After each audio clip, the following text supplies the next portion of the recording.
নমস্কার বন্ধুরা, আজকে আমি বোর্ডগুলোকে আমি ভালো করে ঘষে দিচ্ছি সিরিজ পেপার দিয়ে।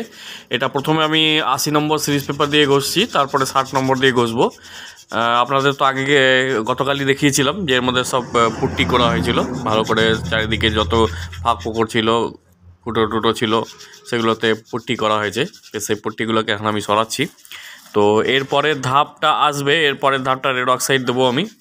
রেড অক্সাইড এবং ওয়াটারপ্রুফিংয়ের যে কোটিং আছে আমি একসাথেই করবো ওটা, কারণ অত ঘষাঘষি দিয়ে হচ্ছে না, টাইম পাচ্ছি না, প্রচুর টাইম লাগে এটা করতে। তো তাই যতটুকুভাবে শর্টকাটে করা যায়। তো আপাতত এটাকে ভালো করে আমি সিরিজ পেপার দিয়ে ঘষে নিচ্ছি। দেখুন মোটামুটি ভালোই এসছে, ভালোই স্মুথ হয়েছে সারফেসটা, মানে সারফেসটাকে ভালো করে স্মুথ করা। ধন্যবাদ। ভালো লাগলে লাইক করবেন, শেয়ার করবেন।